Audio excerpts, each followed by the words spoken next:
So this is Spotlight on Surrey. Today's topic, decarbonisation and the green economy. Well, good afternoon and welcome to this, the third in a series of Spotlight on Surrey events, led by Surrey County Council and in partnership with Business South. Today's event will focus on decarbonisation and the green economy and the opportunities for business.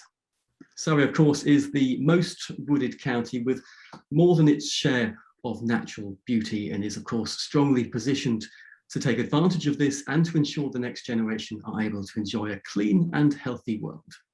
Today we'll hear from a range of speakers on what we need to do to make this a reality and how we can all contribute to minimising waste. The event will, of course, feature a panel discussion and delegates will be invited to take part. So some housekeeping to begin with here at Spotlight on Surrey. So closed captions are available throughout the event. The event is being recorded and will be available later on the Business South YouTube channel. And please, a reminder to use the Zoom Q&A function during the event to put your questions to our panel later. We'll have 3 poll questions for you today. We'll start with the first poll question now.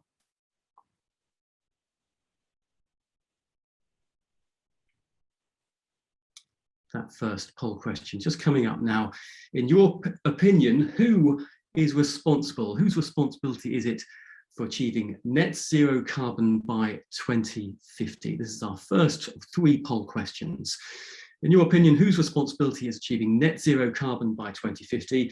Is it the government, individuals, businesses, or all of us? We'll just wait a few moments for those results to come in.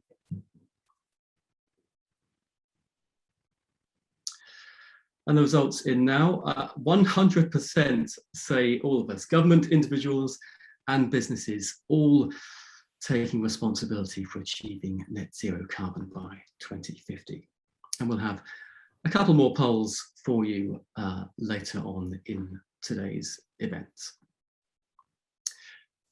So on social media today, we'd like you to use the hashtags Spotlight on Surrey, hashtag decarbonisation Surrey and hashtag green Surrey. And of course, you'll find us on Twitter as well, at Surrey News, at Surrey Council and at Biz South. So to start with, we're going to hear from Michael Coughlin. Michael joined Surrey County Council in April 2018, having previously been Chief Executive at Reading Unitary and Crawley Borough Councils and Executive Director of the Local Government Association. He also has experience in the private sector. Michael, welcome to Spotlight on Surrey. Thanks for joining us today. Thank you. Thank you, Alistair. Good afternoon, everyone. It's great to be here from, as you can see, the Surrey Hills. I have the mock background behind me, but I'm looking out at them from where I'm sat. I'm delighted to be part of this event and really here to confirm Surrey County Council's commitment to this agenda and interested in hearing the speakers later on, but even more importantly, to reaffirm the action that the County Council is taking directly, both as an organisation and in the role we have in convening and influencing others and bringing together a group of you such as today to talk to each other and hear and learn from each other. As Alistair said, I'm currently the interim Deputy Chief Executive at the County Council and within that role I have responsibility for economic growth. I'm here to give a brief introduction to the event, but you'll hear later on the agenda from Marissa Heath, who is our lead cabinet member for the environment, and she's giving a keynote address later in this session.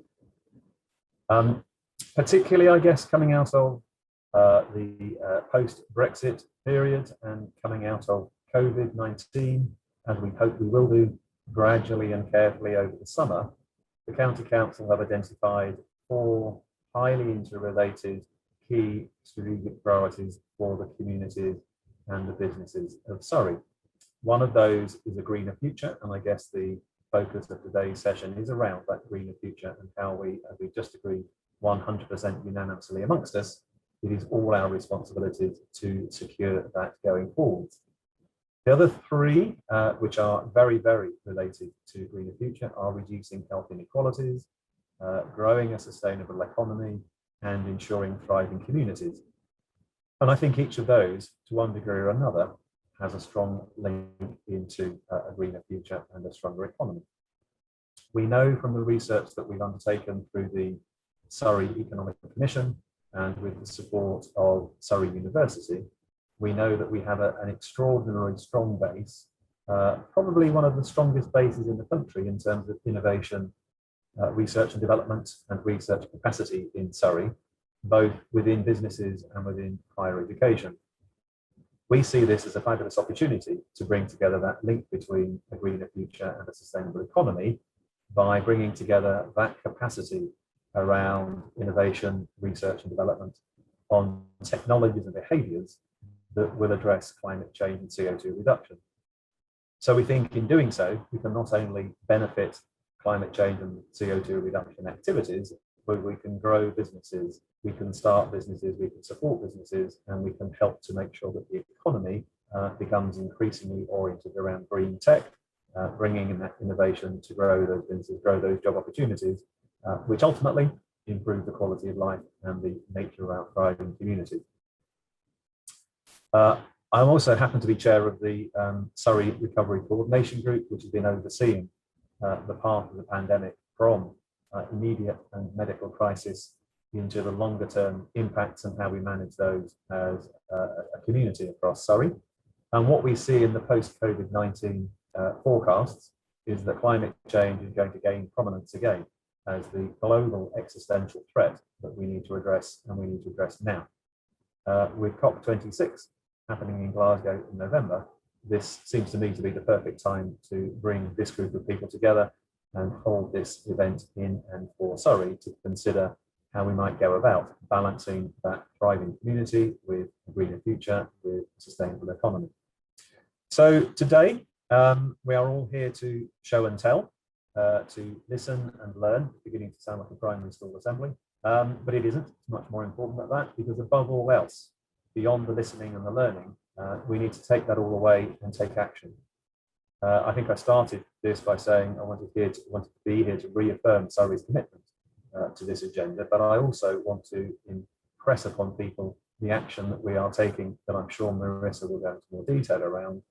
And we all have to go beyond committing to act, to supporting those that do act, to championing the cause, to actually acting and doing things that will positively impact climate change and CO2 reduction. And that means in micro behaviours every day, in our decisions to throw something in the black bin or the green bin, in our decision to take the car or take the bike, in our decision to do whatever we do that will impact upon climate change, to install solar panels to a larger scale or not.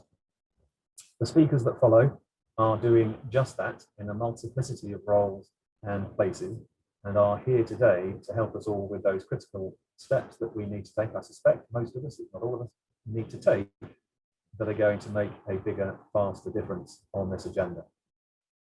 So I do hope you find today interesting, illuminating and inspiring, and above all else, a call to action, and that arising from today and what you hear, you don't just go away and talk about what you've heard, but you do yourself and you encourage others to take those positive steps towards reducing CO2 and addressing climate change in Surrey.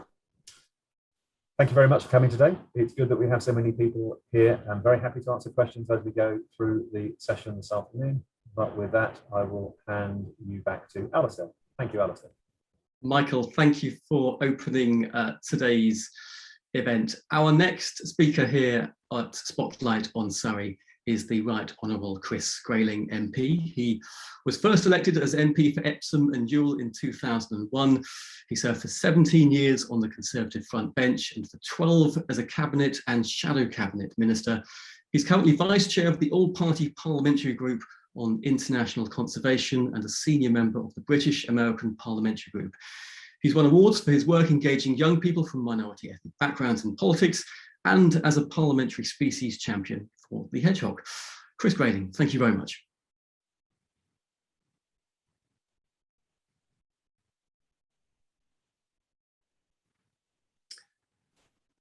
We don't appear to be able to hear Chris at the moment. Chris, if you could turn your mic on.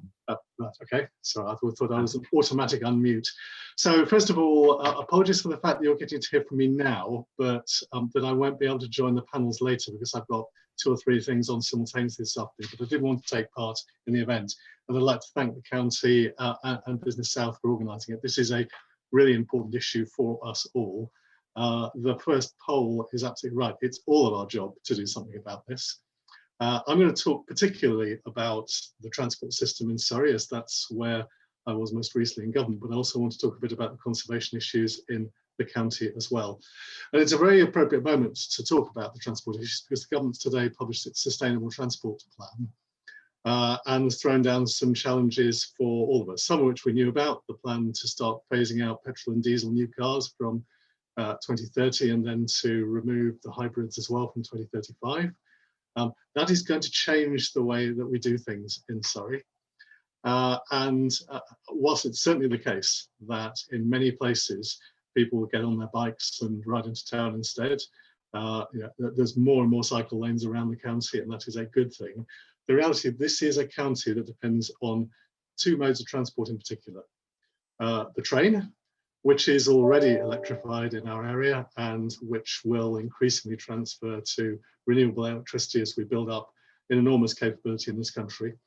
But people in Surrey aren't going to give up their cars, but their cars are going to have to change, and the way they drive them, the way they power them is going to have to change. And I think that's where the first big challenge for the county comes. We have got to make sure that right across the county, we have the wherewithal, the ability, the facilities for people to move to all electric vehicles. I have my first all electric vehicle arriving in a couple of months' time. I've been driving a plug-in hybrid up to now. We're all going to have to make those transitions. Now, I'm fortunate I can charge at home. Not everybody has a driveway they can charge in. And so probably to my mind, the #1 priority on the transport front is for all the councils in Surrey, the county and the boroughs and districts, to have a really detailed strategy to get on-street charging in place over the next few years. There is some government support to do that. It's going to have to, I think, be done to a significant extent through the power sources already there, street lamps, road signs, but it ought to be a county-wide focus to make sure that we can ensure everyone by 2030 has the ability to charge a car close to their home. And of course, we're going to need charging points in public car parks and in shopping centres and so forth. But actually, I think most people who, frankly, nearly sort of 96, 97% of journeys are within 3 miles of home. Most people will never, in fact, charge their cars a long way away from home. They need to be able to charge their cars close to home. So kind of, I would say the first big action point for us as a county is to make sure we are ready for that transition when it comes. As I say, the railways, good place already. We need to spend more money on improving cycle links. They're getting better. There are things around my constituency I want to see happen, but that's got to be a focus too. But people in Surrey are still going to drive cars, and we've got to make sure they can make that transition to all electric, zero emission vehicles by the deadline of 2030, and in fact, frankly, as quickly as possible. Of course, the other big challenge on transport is aviation, and it's very important to us as a county. And it's very important to us as a county that it continues to be strong, because we sit in between Britain's 2 biggest airports.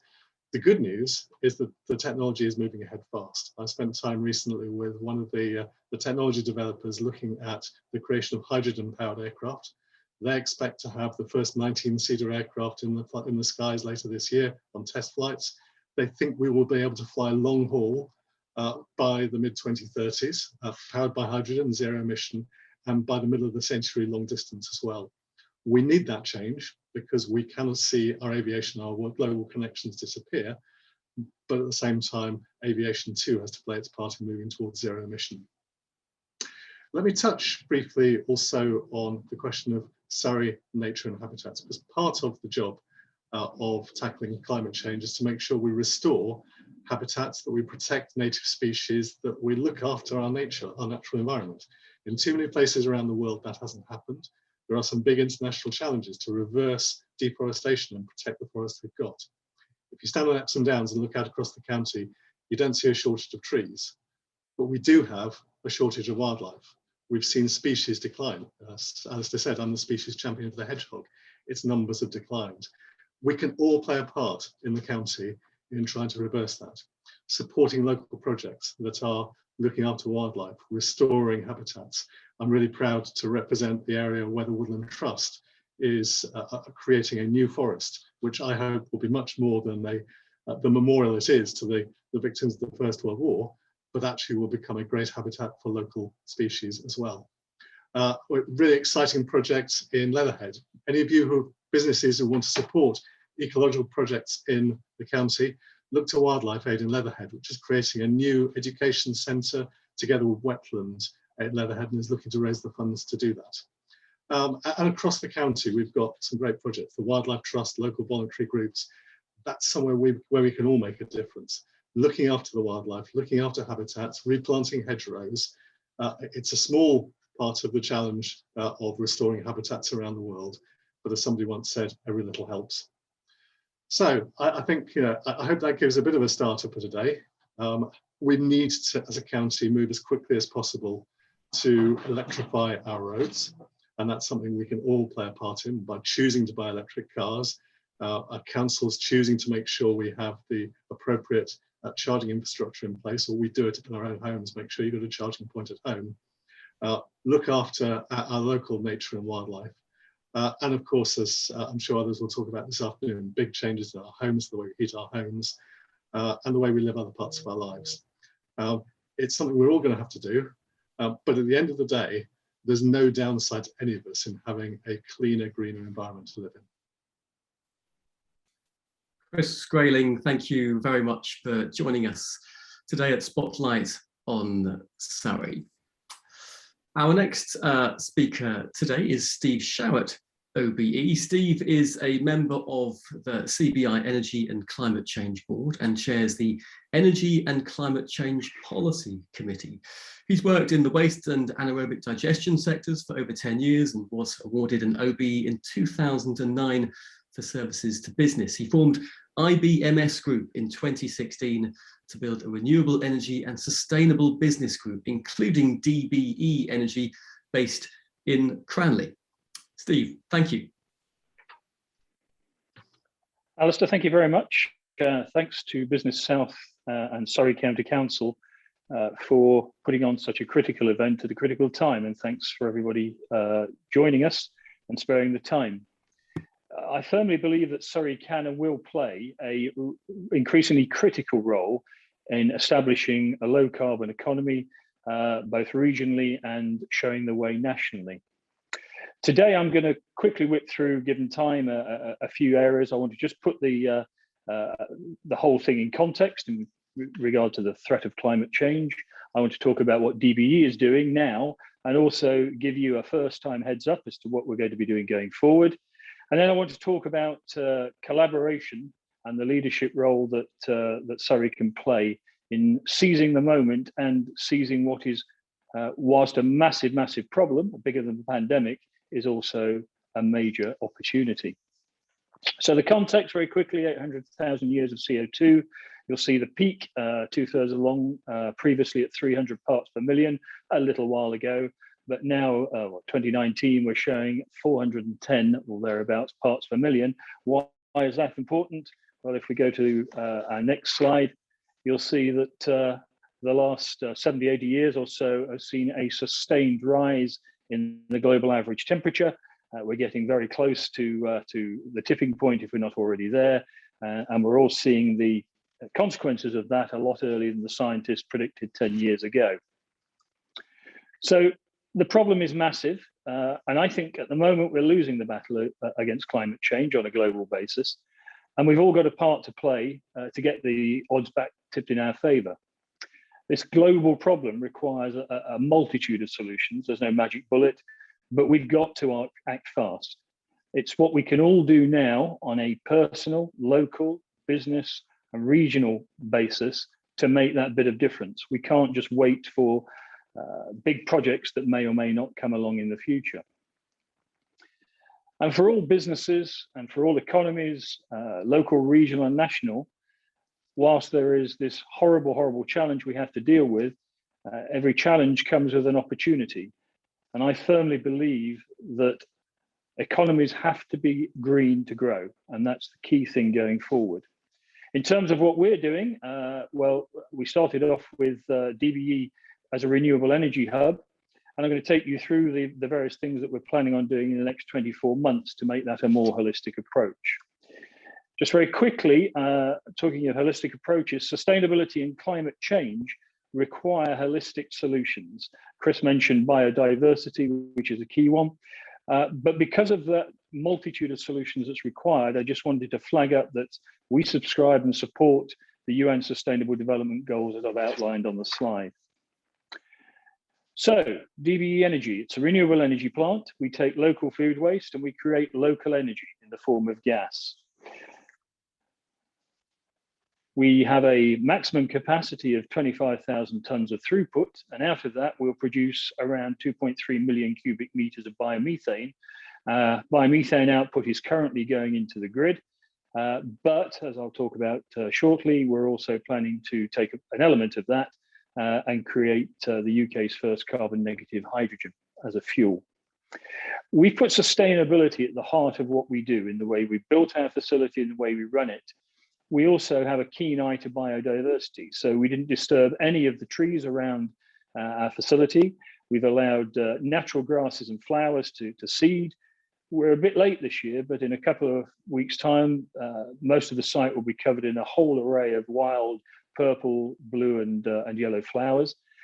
We've got visiting peregrine falcons. We've got regular kestrels nesting near the site, herons, and we every year seem to get the same wagtails come and actually live around the back end of the facility.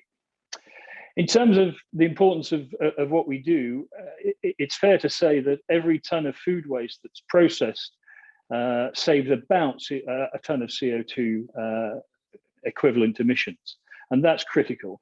And when food waste rots, if it's not processed through AD, which is the government's method of choice, then it releases methane into the atmosphere, and that's up to 80 times more toxic than CO2, certainly over the first decade and a half of its life. So what we do is we take the food waste, we put it through a process, we pasteurize it, and then we use natural microbes in a sealed environment at body temperature without air. They eat the food, and in return, they give us a biogas, which we can then convert into biomethane. It's a very, very natural process. We've endeavored to make, I talked about sustainability of the build. Most of our site, our AD tanks, our building and so on are recyclable, our metalwork, and that's the way we wish to do things going forward. We also produce two products. I've touched on biomethane, which is the gas. The other is a supercharged liquid fertilizer called digestate. We are accredited with having that as a quality product, and therefore it's available and used quite widely by local farms to spread on agricultural land. So we're displacing chemical fertilizers that would otherwise get into the food chain in the system.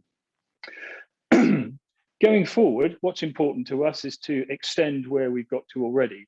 And the next stage, which goes hand in hand with hydrogen, which I'll come on to, is carbon capture. So we do have as a byproduct carbon dioxide, and we're putting a unit in, hopefully at the beginning of next year, in order to take that and convert it to food grade CO2 that will then displace the fossil fuels derived CO2 largely coming from the northwest. Touch on hydrogen a couple of times. This to us is a key step forward. Earlier this year, we entered into a partnership with Biotech, the world's leading technology business of its kind based in the US. And what we're going to do is to take a proportion of the biomethane, put it through a Biotech unit, and the net result is essentially we get hydrogen. The intention is that we'll produce 1,000 kilos a day, which is a meaningful amount. And it will be targeted for use with our offtake partners at heavy transport, buses, lorries, and maybe one or two planes that Chris referred to earlier. And I'd leave you with a thought in terms of the hydrogen discussion is that if we can take food waste from Surrey, which we're doing already, and we convert that to carbon negative hydrogen, which will be a UK and probably European first, then that can power the forthcoming Surrey hydrogen bus scheme, where Surrey's allocated 50 million to buy a hydrogen bus fleet. Wouldn't that be a terrific story and a real boost, both for the low carbon economy, but also for the local economy? Quickly touching on a couple of other things that we want to add on during the course of the next 24 months. Hydroponics is growing food without chemicals and in a controlled environment. We produce supercharged baby bio, and we've also got a bit of CO2. And so we're planning on generating local foodstuffs and distributing them accordingly. And last but not least on this subject, insect protein. Might sound unpalatable, but insect protein is a very sustainable way of giving our pets the valuable nutrients that they need in a way that they like, by reducing the carbon footprint, and just as importantly, because it's going to be the next thing on the agenda, reducing the amount of water that's required for what is a massive pet food industry. And we'd like to start developing that in Surrey again. So just to bring things together, at the introduction, I said that the crisis is also an opportunity, and we can create a world-class sustainable business hub in Surrey, as can many others. But to achieve this, it's really important to us that we all work together. We have to collaborate, we have to work in partnership as individuals, as businesses, as schools, as local government, and indeed bringing national government as well. We can seize the opportunity in Surrey to form strategic partnerships. We can drive a green economy, we can drive biodiversity, we can create new jobs, new opportunities, and in doing that, we can create a safer, cleaner world for us all to live in. Thank you very much. Steve Showett reminding us that we can here in Surrey lead the agenda. Steve, thank you for that. Steve will be staying with us for the panel discussion later. Don't forget to put your questions in the Q&A function for him and for others. Our next speaker is Ben Salford. He's the Vice President of Kellogg Brown and Root. Ben has 26 years of experience leading transactions from a technical and an environmental perspective. He's led audit teams in 40 countries and directed and completed some 1,200 projects. Ben has a focus on industrial activities associated with up, mid and downstream oil and gas, energy transmission, mining and industrial manufacturing. Ben, over to you. Thank you very much for that introduction, Alistair, and thank you all for finding the time to attend this session today. Great conversation, presentation so far, and I hope really you find this piece that I'm going to give you informative and a little bit provoking. I'm going to concentrate on opportunities, practicalities, and actualities of energy transition. And really with the focus of where KBR and Surrey fit in that progressive development globally, with a market flux that we're in, that we're really embedded within the energy transition market. Remembering really that climate change is a global challenge, it's not local.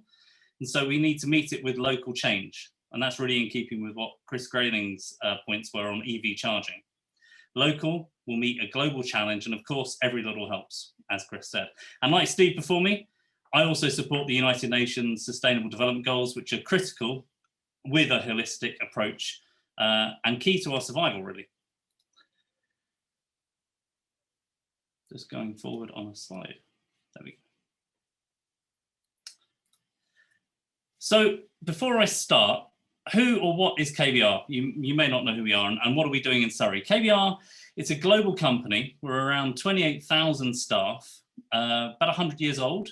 We've got a huge campus in Leatherhead, and I think it's probably our second largest, which at maximum capacity is around 3,000 staff, and it's where much of our Sustainable Technology Solutions team is based. We operate energy and natural resources projects globally from this base. We advise businesses, governments, technology providers on a government-to-government, government-to-business and business-to-business basis.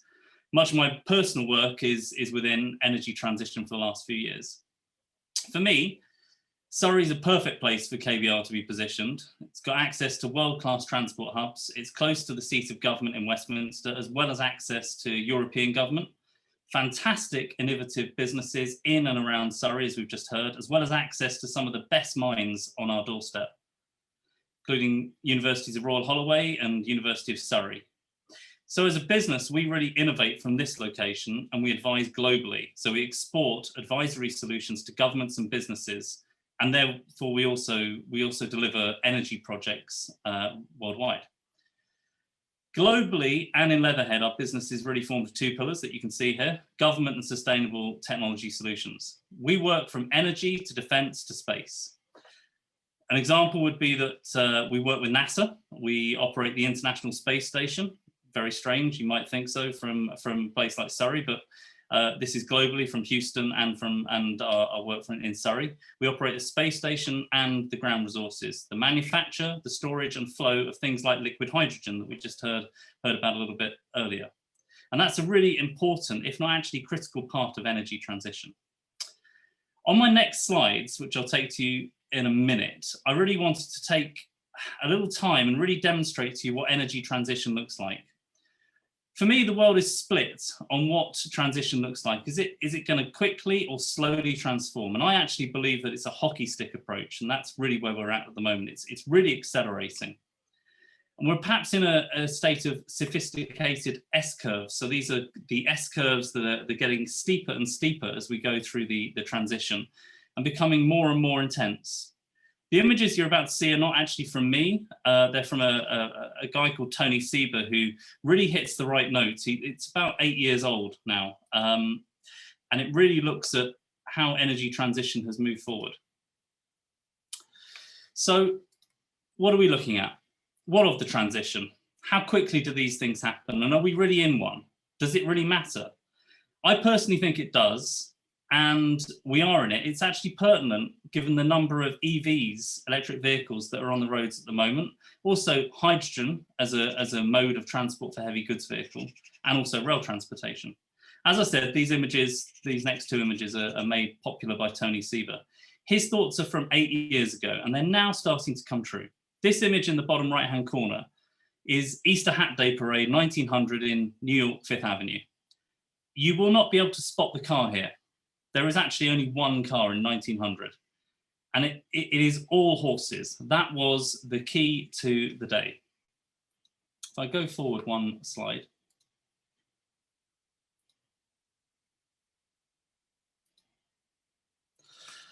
We just moved 10 years forward. This is 100 years ago. There's no supply chain optimization. There's no globalization. There's no international finance. There's no sovereign wealth funds that are really interested in promoting this, and yet there's no horses. There is actually one horse in this picture. And I would say the very same is happening now. It's just faster, better, it's global, and that's the key.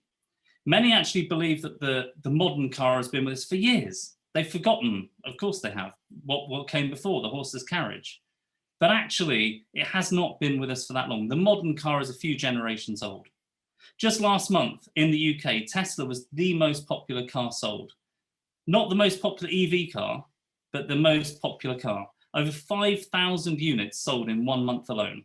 That is energy transition. We are transitioning, to speak to Chris Grayling's point, we are transitioning to a new mode of transport. So maybe from no cars to only cars in this picture, but maybe from combustion engines to non-combustion engines. These are great challenges for the UK, and I think for Surrey, and great opportunities to innovate, develop, and also lead for Surrey. So I wanted to touch really on energy transition and post-COVID-19. We've looked at really what can happen and what has happened in the past, but what are the opportunities now? Really, the seismic impact of COVID-19 and the aftershocks to the financial markets, it's almost created a dystopia. You've got energy players that are quickly and rapidly trying to become winners in what we would consider a commoditized market. And we look at this as what we would say is a K-shaped recovery. And this is quite key to businesses in Surrey and across the UK. K-shaped being those that will fall, those that will follow a commoditized path, and those that can innovate and develop. As it happens, McKinsey actually looks at this as, it calls it a great acceleration.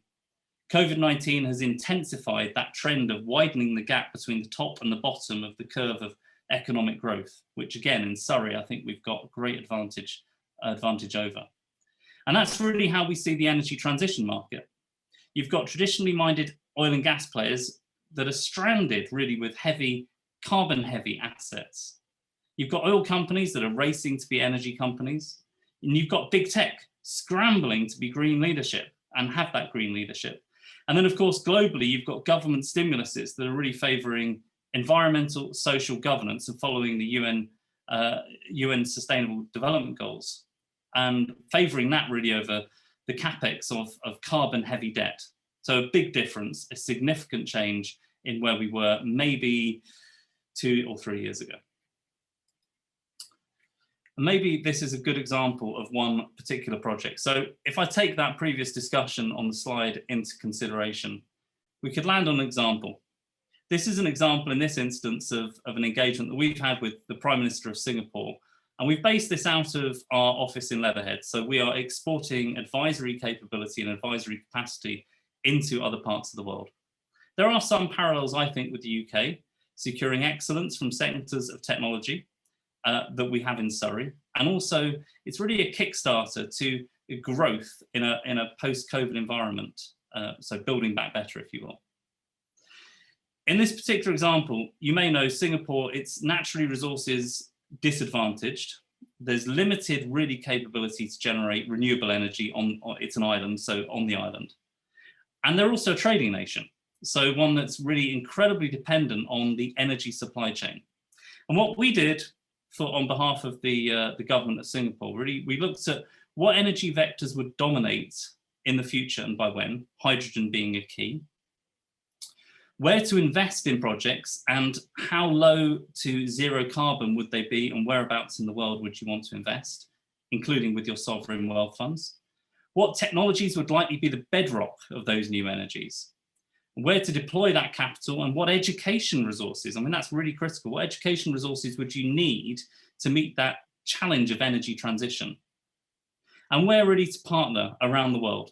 We produced a roadmap, really avoiding that step-toe into oblivion, ensure the future, one that's relevant and sustainable. And I'm happy to say we've also been involved in many other countries around the world, including here in the UK. So this is just an example really from Singapore.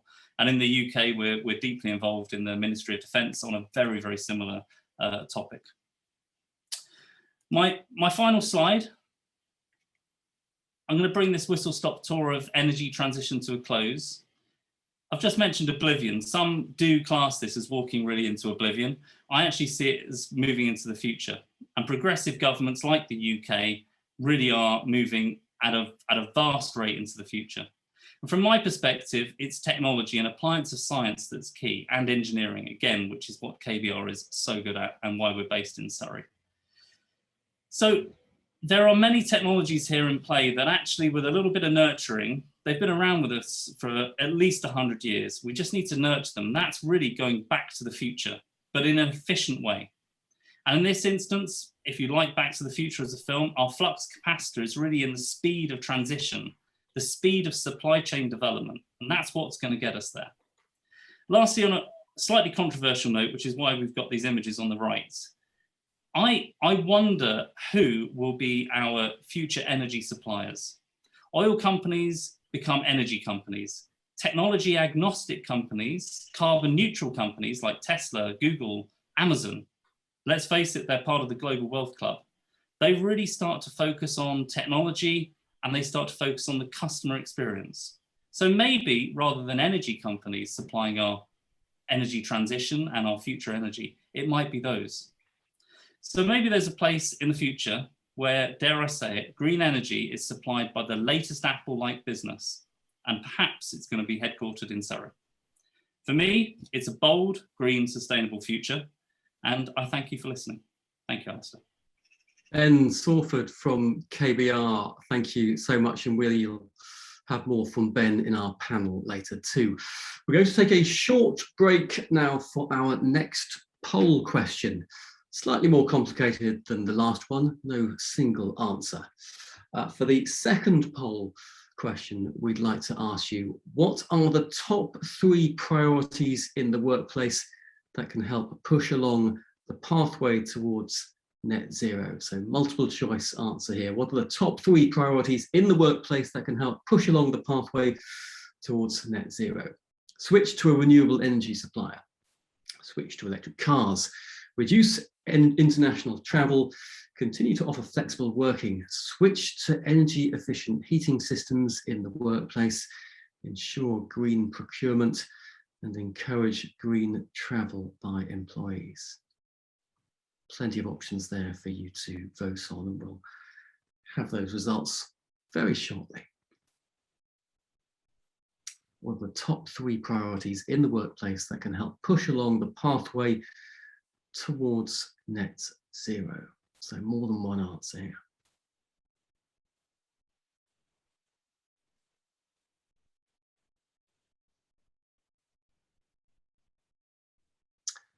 And those results. Wow, switch to a renewable energy supplier, getting 59% of those votes. Switch to electric cars, 19%. Reduce international travel, 32%. Continue to offer flexible working, 47%. Switch to energy efficient heating systems in the workplace, 49%. Ensure green procurement, 53%. Encourage green travel by employees, 37%. So top 3 priorities in the workplace that can help push along the pathway towards net zero, and switching to a renewable energy supplier coming up top there. Our next speaker today is Dr. Kat Bruce. She's the founder and technical director of Nature Metrics. That's a biotechnology SME that specializes in using environmental DNA to measure biodiversity. Today, they employ over 60 staff and are now in the process of moving from Egham to a new home on the Surrey Research Park in Guildford. Kat Bruce, thank you for joining us here at Spotlight on Surrey. Brilliant. Thank you so much, Alistair, and thanks for the invitation to speak today and fly the flag for the smaller businesses and for biodiversity. I remember going to a sustainability conference just a few years ago, and whenever I said to people I spoke to there that I worked on biodiversity, people would ask what link that had to sustainability, which at that time was really only being talked about in terms of climate and CO2. And in just the last few years, we've seen a really radical change, and biodiversity has shot up the agenda of policymakers and businesses around the world, and that's been reflected in what we've already heard today with both Chris Grayling and Steve Sharratt in this afternoon's talks, emphasising biodiversity as well as climate. And I don't think we would have seen that just until very recently.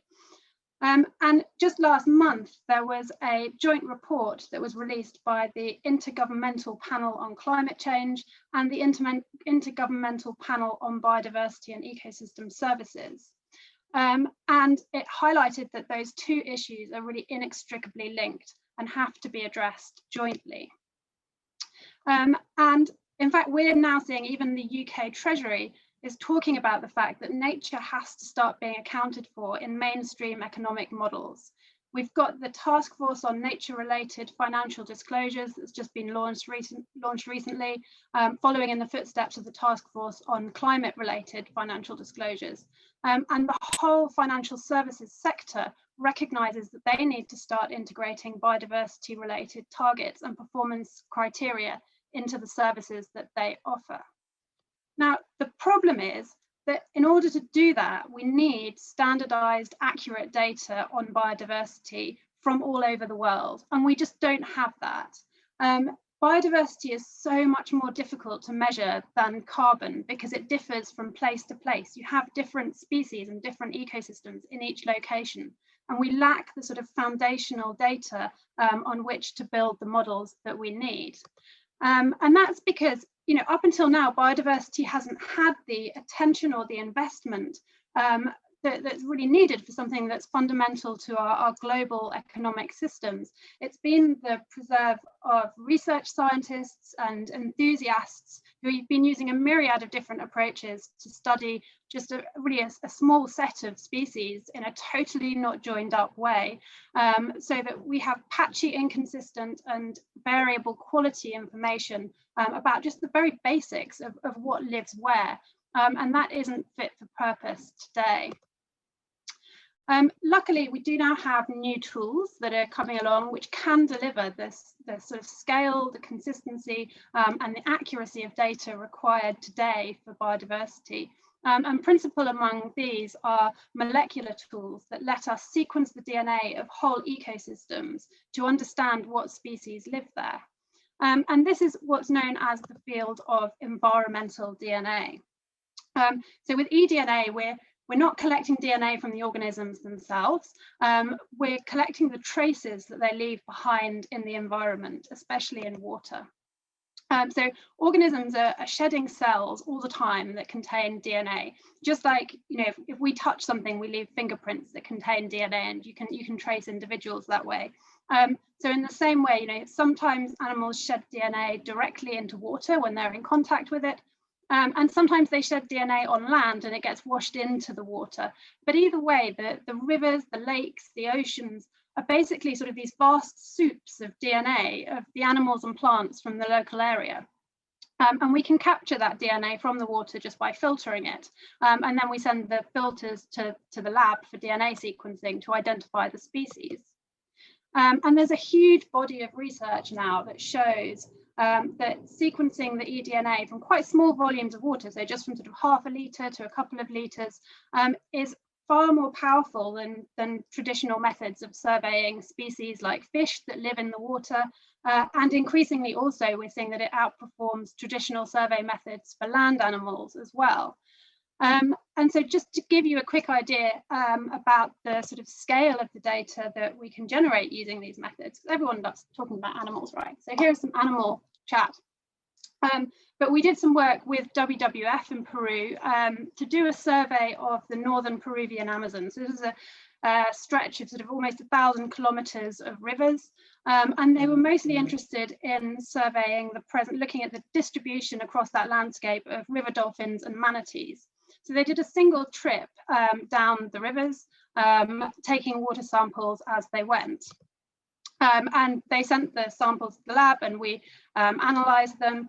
And we were able not only to show the distribution of those focus species, the manatee and the dolphin, but the same analysis let us map hundreds of other species, from fish to birds, bats, monkeys, and really elusive species like jaguars and giant anteaters. And that, you know, to get that scale of data across that many different groups would have taken literally decades and cost millions using conventional survey methods. And they did this in about 3 months for a few tens of thousands of pounds. So Naturmetrics is a specialist in environmental DNA sampling and analysis. Right now, we're probably the largest specialist eDNA company in the world. We work with clients ranging from governments to conservation organisations to businesses who need to monitor and report on their impacts on biodiversity. So I founded the company in 2015 following my PhD. And we've been based in Egham up until now, which has been brilliant for us. We first moved there because we partnered with CABI, a sort of international agriculture and biosciences centre who we share lab space with. And we've employed quite a number of graduates from Royal Holloway University, made great use of being so close to Heathrow, or we did at least until the pandemic got in the way. And we've grown from 3 up to over 60 staff. It's going up all the time. In fact, I think it goes up even by the next slide. Yes, it does. And we've recently just raised a £6.5 million investment round to scale up further and to set up our own sort of state-of-the-art labs on the Surrey Research Park in Guildford. So we'll be moving in there in September and really can't wait to be part of the really vibrant community of businesses there. And obviously this sort of, you know, the lab element is very specialist, it's difficult, it needs very specific facilities. But one of the most transformational aspects of this technology is that it's incredibly accessible because the sample collection is so simple. And this means that we've got something that we can put in anyone's hands, really anywhere in the world. And that lets our business scale because it means that our clients or their on-site contractors can collect samples alongside their other activities, even when there aren't biodiversity or eDNA experts present. So we can roll things out very rapidly, like we're doing with Anglo American at the moment across their mine sites around the world. But it also lets us work with all kinds of different stakeholders through community science programs and really help engage people with their local environments. So we've developed this sort of really simple kit where you basically just pull the water up in a large syringe, and then you use the syringe to push the water through this sort of plastic disc, which has got a filter membrane inside it, pop some preservative in, and then you just send the disc to the lab, and we do the analysis and tell you what species you found. So we've tested this with users ranging from sort of primary school kids to tour guides, local communities in Europe, in Africa, in South America, and all of our testing has shown that the data that members of the public can get from these samples is just as good as samples that I take myself as an experienced eDNA scientist. And this is incredibly exciting for the sort of scale of information that we're then able to uncover. So we've just launched a program that's going to deliver at scale on the sort of combination of the ease and the power of this technology. So in partnership with IUCN, who are one of the world's biggest conservation charities, we've just launched the eBioAtlas program, which is basically going to map the world's biodiversity using eDNA by putting these sampling kits into the hands of local stakeholders all around the world. So we're really excited to be initially backed by Robert Downey Jr.'s fund, the Footprint Coalition. And again, just highlights the sort of range of different people who are interested in wanting to back biodiversity now. And I should say we are still looking for further sponsors for this program. So if you do know anyone who might be interested, do get in touch. But while a lot of the focus and the attention for this program is on the sort of far-flung tropical places that we're going to survey, this is also just such a good opportunity to engage with businesses, communities, schools, nature conservation organisations in our own backyard in Surrey, and to get people out sampling their local environment and learning about the wide range of species that live alongside them that they might not know anything about. So we're already working with groups like the Surrey Wildlife Trust, but as we grow, we're also looking to establish some long-term monitoring and demonstration sites in the area, and would love to engage more with the County Council to see if we can help with sort of delivering on Surrey's biodiversity action plan and supporting businesses in the region to manage their impacts on the county's really rich natural resources. So do get in touch if you're interested to learn more or speak to our team. And thanks very much for listening. I'll hand back to Alistair. Dr. Kat Bruce of Nature Metrics, thank you very much for that. And another reminder to keep putting your questions in the Zoom Q&A function for Kat and others when we come to the panel discussion later.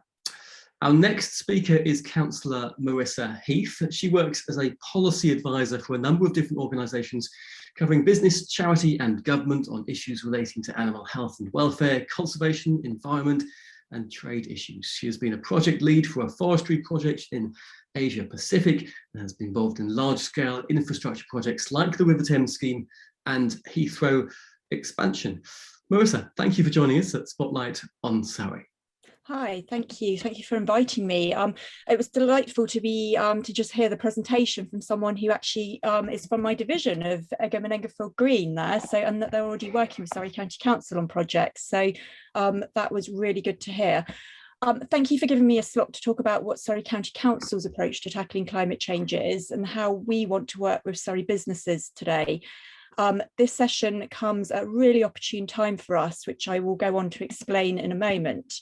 Just checking the slide moved on, then it did. So let me start by telling you why we at Surrey County Council see this as a huge priority. I don't need to tell you about the statistics outlined on this page. You're all going to be pretty familiar with them. All of the other issues around sustainability, plastics in the ocean, loss of biodiversity, both across the county, the country and the world. But in every area we work as a local authority, it's for a single demographic or part of society. However, with climate change, it impacts on every single one of our residents in myriad ways. That's 1.2 million people who need us to play our part in taking action and showing leadership. And that's why we at the County Council are taking it so seriously, with the intention to interweave it into every level of our work. So Surrey County Council itself is only directly responsible for under 0.2% of the carbon emissions in Surrey. And of course, we all know that the County of Surrey is only one area in the UK, and the UK is only one country in the world, where some countries are growing so rapidly that their carbon emissions are quickly replacing our reductions. Nonetheless, change has to take place on all levels, and even the small things will set an example and have the scope to grow. Internationally, we are starting to see really positive change as well. Within Surrey, we're really fortunate. We've got a large amount of educated and aware residents, and they really want us to tackle climate change. And every day I get lots of emails and lots of phone calls about this issue. The challenge to reach carbon zero by 2050 as a whole county is huge, and it's going to involve a sea change in the way we live and work. As you'll see from this slide, the main issue is cars, and as the Highways Authority, we have to set the pathway to address this. And it's going to be much more than just transferring people into electric cars. It's going to mean less movement overall, more shared modes of transport, and it's going to be quite hard to deliver that. We are very aware of what we're trying to achieve here, but we have recognised fully that we've got to work with partners to do this. Business will play a really significant role in delivering the way something like transport works, in encouraging workforces to get to their workplace in different ways, facilitating flexible working, offering incentives and encouraging different modes of transport or the way that they deliver their services. My slides are moving on, are they? Just checking. Yeah, so the challenges are big. We admit to not knowing the entire plan as to how we get to our very end goal, but what we do know right now is there's some real opportunities to change the way we live for the positive and level up and focus on well-being.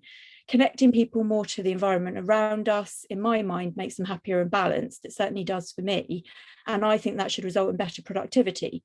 As you'll see from Surrey's priorities, which are set out on this page, there's a lot we can do that links into climate change work. Things we want to do that connect to climate change include tackling health inequality. We want to work to get better diets that have less of an environmental impact. We want to work to get local food more affordable. We want to get people out into our countryside more. A fitter, healthier workforce has to be good for business too. We want to empower communities. We've got to get communities taking control of tackling climate change, and that means giving them the tools to do it. Even small things like providing land for community food growing, asking them to lead biodiversity projects, enabling to control their energy use at home, cutting down on bills, that will all help with empowerment. And very, very significantly, we want stronger partnerships. We've got to connect, and we've got a really key role to do this. We need to connect everyone together. That's the borough councils, the health groups, education, voluntary sector, and of course, as I've mentioned, business, to achieve our climate change goals. But that will also help, I believe, in many other ways, including reducing inequality across our county. And an agile and diverse, motivated workforce, that can create better quality of life for people, and it can also promote gender equality, whilst at the same time leading to that less travel I mentioned, and different perspectives leading into how we achieve our goals. Ultimately, I think all of the things on this slide should help us to get a happier and healthier workforce whilst we tackle climate change. Oh, did I go too fast then? I think I went past one, didn't I? Yeah, there. So I just wanted to give some examples of projects that we're running that have created some opportunities across Surrey. We have a project called Green Jump Surrey, and that's a 9.2 million government grant, which has been put in place to help Surrey households save money on their energy bills. Every eligible household under this gets £10,000, and Surrey then tops that up with a further £5,000. It also helps to tackle fuel poverty more widely too, touching on that inequality point I mentioned earlier. We've then put 500 million plus into the River Thames scheme. That's predominantly to tackle future flooding, but also it comes with a huge raft of green infrastructure alongside it that will help with biodiversity, walking, cycling and wildlife conservation. The central picture is a scheme we've put in place for new ultra-low emission buses in Farnham to make it an all-electric bus town. And you may have heard of our commitment to plant 1.2 million trees by 2030. We have plans to improve our countryside offer with the aim of attracting more people to come out and walk as part of the Surrey Heartlands and Green Prescribing Project, all to help with health and wellbeing. LOCAS I will touch on in a moment in more depth. Whilst we have these projects already in place and we are doing work to tackle climate change right now, our next steps are moving our online strategy, which we released last year, into a clear and robust plan. So what we're planning to do is have a series of 5-year plans, and we're looking at the 21 to 25 plan at the moment, but we're at the point right now where we're seeking input for that plan. And that's why at the beginning of the session, I mentioned this session as being really good timing. It's at this stage that we as the County Council want to know what you think we should be prioritising, how we can work with you better as businesses and individuals living in Surrey, what projects we could perhaps do collaboratively, and what business needs from the public sector to deliver its climate change ambitions too. On this slide, I've outlined some of our focus areas which will be part of our 21 to 25 plan. This is the one that we'd like feedback about. You'll be able to find more. We can send out some more information post this meeting on other things we're thinking about. We want to go and sort out our own public sector buildings, our fleets and our supply chains. We then want to look at the broader work of retrofitting homes and buildings and decarbonising heat. We also want to support the creation and development of green businesses where we can. The Surrey Transport Plan, which is large, is running alongside our climate change plan this summer, and it touches on those initiatives I mentioned earlier: reduced travel, active and public travel, greener transport. A key piece of work for us is the electric vehicle charging infrastructure across the county. Getting your input into that transport plan over the next couple of months will be really helpful to us, because predominantly most people are moving across for work and delivering work items, all of that kind of thing. So we would really appreciate input into that as we move forward over the next 2 to 3 months. Of course, how we protect and enhance our natural land is going to be a central feature in our work, and it's something I'm really passionate about. I'm very keen to place biodiversity and nature recovery in all that we do as a local authority, and to ensure that our decisions from planning upwards consider how these important issues are factored in. It would be fantastic to find projects we can work on with businesses and NGOs on enhancing Surrey's natural capital. LOCAS I mentioned a moment ago. So LOCAS stands for Low Carbon Across the South East programme, and the aim of this programme is to help businesses become more competitive and profitable while protecting the environment and encouraging low carbon solutions. It provides grants for businesses of up to £20,000, and I think this slide speaks for itself. I will give some examples of how that's working in the next slide, but it's done in conjunction with Surrey County Council in delivering this. Just checking I've got the, my case studies have gone. I'll talk about my case studies because the slide seems to be invisible unless it's slid onto, oh no, here it comes, it's just slow, must be my internet. So some examples of LOCAS projects which may help you think about what your business could do and give you some ideas. On the top left, LOCAS has helped with retrofit energy projects. So that's an image of the Thanet indoor bowls facility in Margate, and it's one of a number of indoor sports clubs that's been supported. It doesn't just have to be sports clubs, of course, this is just an example. The top centre image is a ducting system that's using waste heat from a factory's plant room to heat warehouse space, which is then saving huge amounts of natural gas from existing old heaters. Top right shows it can be about saving other resources too. Greensand Ridge Distillery have used funding from LOCAS to create a wildlife pond, and that acts with a heat exchanger, saving valuable water from their processes and improving biodiversity on their land. The bottom left is a company called SOSEC, and LOCAS helped them with funds to develop their solar-powered site access system, and they're now using those designs all the way from the M20 in this country to the Australian outback. Centre bottom, we have Logheat. This is a wood sector firm who we helped invest in an effective way of speeding up their batch seasoning process. And finally, bottom right, a glamping site that suffered frequent power cuts given their location. So what we did there is we helped with a PV and battery storage option to make them more energy independent and renewable, of course. So that's been very good for them. So there's been thousands of projects approved and assisted with this funding. That's just 6 examples. We can tell you more if you're interested in finding out more.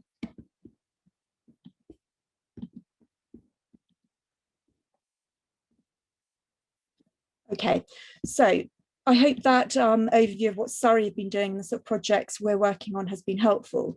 What I would like to, I guess the message I'd really like to put forward is that we link our environmental and social responsibility agendas together at the same time as creating wellbeing in our workforce. I think that's totally possible. If we are setting up delivery of solar or electric charging for our buildings and for private homes, can we do the same with businesses? Procurement on a larger scale can bring the cost down for everyone.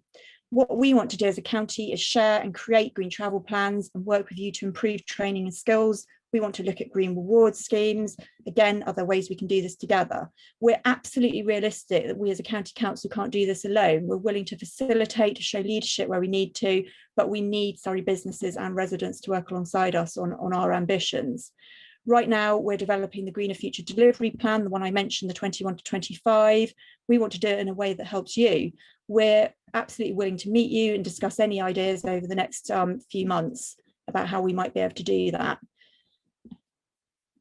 I think that's the end of my presentation, but I would just say we really genuinely welcome any questions or ideas on the work Surrey County Council is doing on climate change in this question session. And as said, we're willing to meet with businesses outside of this as well. The plan is that we spend the next 3 months talking to people, and then we will deliver our more comprehensive plan probably in October time. Thank you. Marissa Heath, thank you very much, policy advisor there at Surrey County Council. I'm sure we'll hear more from you later. Next up, we have Dr. Laurie Parsons. He's lecturer in human geography at Royal Holloway, University of London, and principal investigator of the project, the disaster trade, the hidden footprint of UK imports and investment overseas. Laurie's work examines the contested politics of climate change on socio-economic inequalities, patterns of work and mobilities. His most recent book, Climate Change in the Global Workforce, was published this year. Laurie, thank you very much.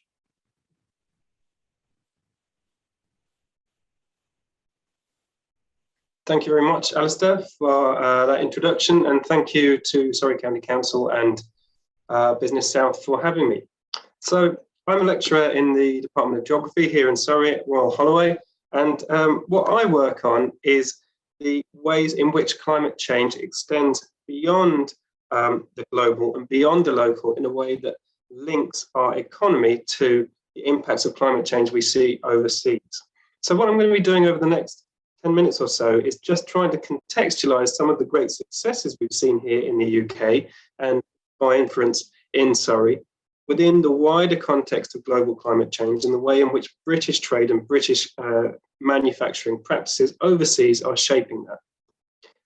And the first thing to say in that respect is that there have been some very notable successes in terms of decarbonisation here in the UK. We are now, since 1990, 44% lower in terms of our total domestic carbon footprint than we were 30 years before. So we're now at 1890 levels, the last 10 years of Victorian England. So a real significant and tangible reduction in emissions. And in this respect, we're really in some ways reflecting a wider trend within other highly developed economies. The EU, for example, has a less impressive but nevertheless highly significant reduction in emissions over the same period, about 22% since 1990. And even the US, which has been deemed critically insufficient in its efforts by monitors, has nevertheless recently posted a significant carbon reduction of around 7% since 2005. So with all of these things moving in the right direction, the picture in some ways, at least in terms of those widespread accounting measures, looks fairly rosy. And yet we remain confronted by this. This is the overall carbon concentration in the atmosphere as measured at Hawaii, which is continuing its relentless rise. And perhaps most worrying of all, it's continuing that rise despite a succession of very significant international agreements on climate being happening in recent decades. So back from the World Meteorological Conference, first significant climate conference in 1979, via the UN Framework Convention on Climate Change in 1992, the Kyoto Protocol in 1997, Copenhagen in 2009, and finally Paris in 2016, all significant and increasingly binding international agreements, and yet that increase in atmospheric CO2 concentration continues undiminished. So what then is behind all of this? Well, it's important essentially to place these great significant strides in terms of decarbonisation within the wider process of Britain's economic transition in recent years. Now, since 1990, it hasn't only been a case of greening our economy, but also globalising our economy, and that needs to be recognised in the wider debates on this issue and where we move forward from here. So since 1990, we have really significantly moved large parts of our manufacturing base outside of the country, and with it, we have moved really substantial amounts of our emissions. So whereas in 1990, only 14% of the emissions that we consume were produced overseas, that's about 1/7. Back in 2016, most recently, that was up to 46%, and we're quite likely passing the 50% halfway threshold now. So half or even more than half of the emissions that we consume in our everyday objects and goods and services are now produced outside of this country. So why is this significant? Well, in the first instance, it paints the very significant improvements in our domestic carbon footprint in a slightly less positive light. We're no longer, for example, looking at a 44% reduction. If we look at these reductions in terms of what we consume, we're looking more like 10 or 15% in terms of our real reduction. But secondly, in terms of moving forward, it reveals some real issues, because as we move production processes and emissions and environmental degradation overseas, what happens is that we not only move it outside of our domestic accounting processes, but we also lose the ability to see it with quite the same accuracy. In a nutshell, we're far better at measuring the emissions and environmental impacts that happen within our borders than we are when they happen overseas. So essentially, as we move more and more of our manufacturing base overseas, we are getting less and less information about the true environmental impacts associated with that international economy. And I'm going to give you a couple of quick examples here to show you how these international processes of production produce perhaps surprising impacts in the global south.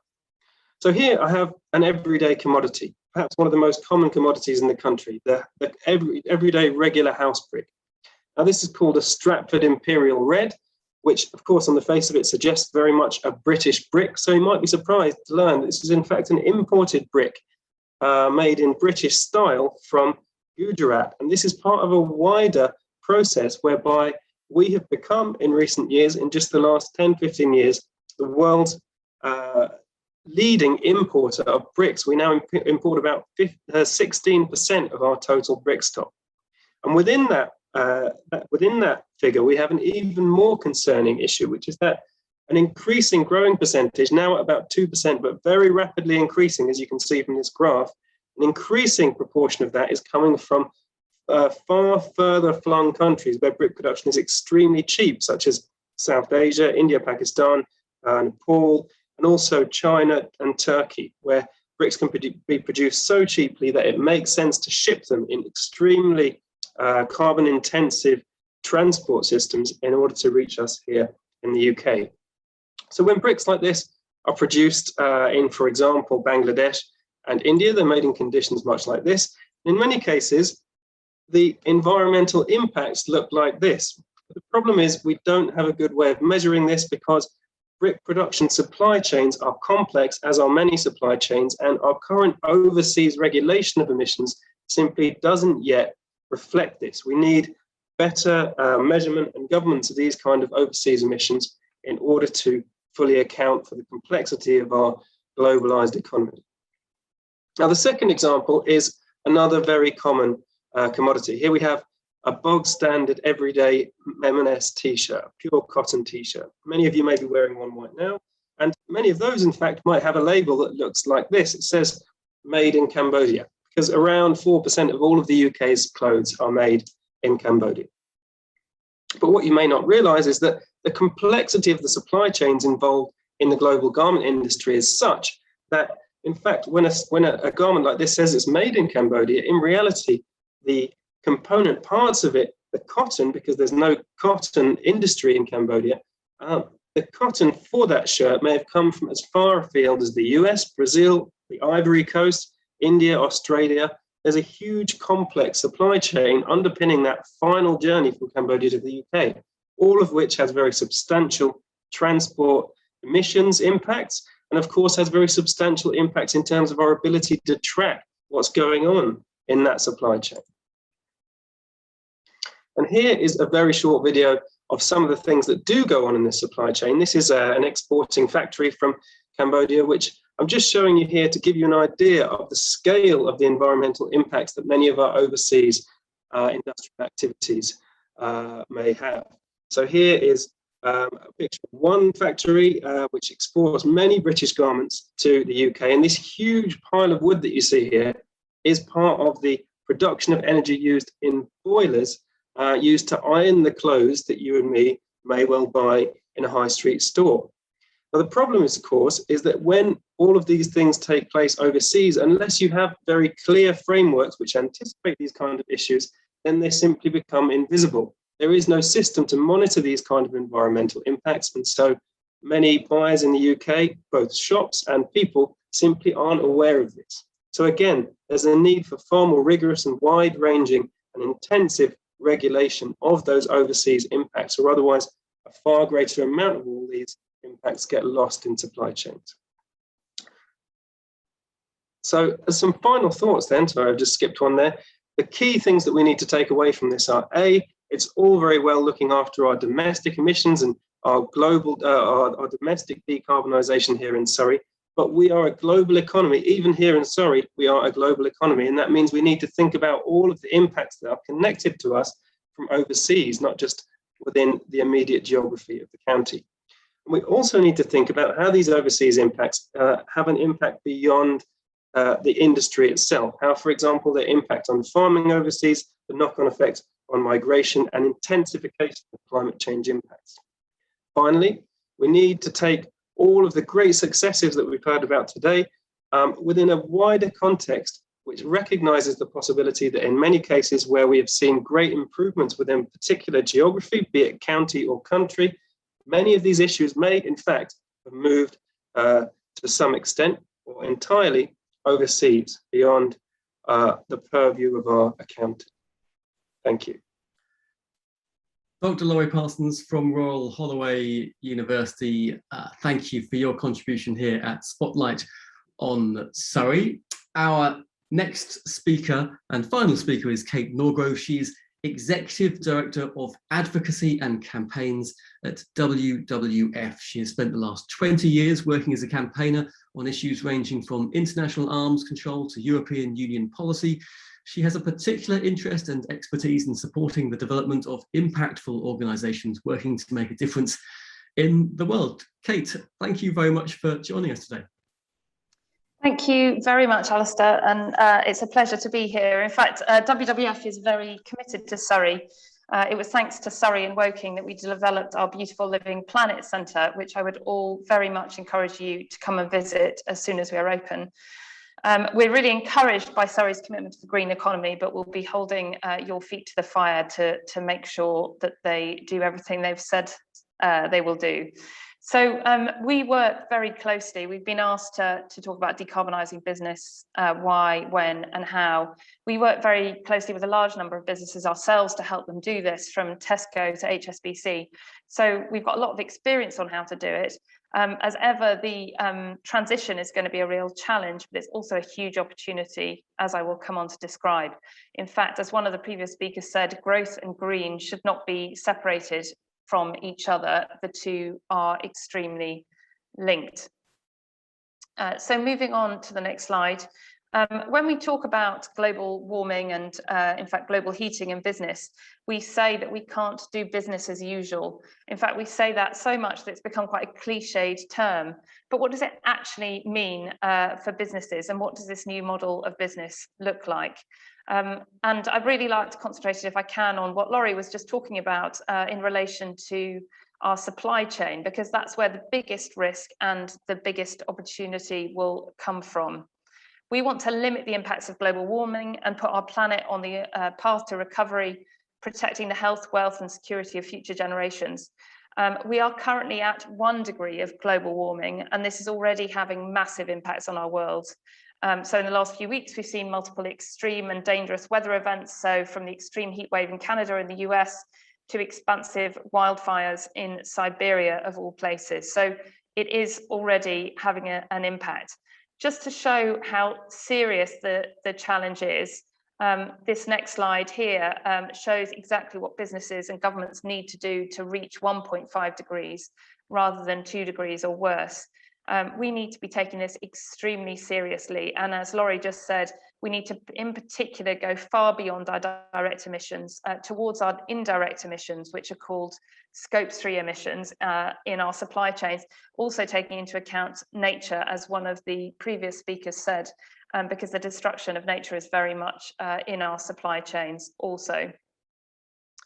This little diagram here shows the difference between keeping temperature rise at 1.5 degree and keeping it a 2 degree rise. So here in the UK, some of our much loved species are already feeling the heat from global heating. So mountain hares in the Highlands of Scotland are staying in their white winter coats long after the snow melts, leaving them much more vulnerable to predators. Bluebells, which you may have noticed, are blooming out of sync with the seasons, and fuzzy bumblebees are overheating as they work hard to pollinate our plants and crops. Further afield, we've got snow leopards, sea turtles, frogs, coral, hippos, and coffee plants are all at risk if global heating continues at its current rate. Current pledges, as I said, and targets are projected to lead to a temperature rise of 2.4 degrees above pre-industrial levels by the end of the century. This will be catastrophic for nature and for people. And I think that's one of the biggest messages I want to get across today. We don't have very much time. We've really got to act on this now.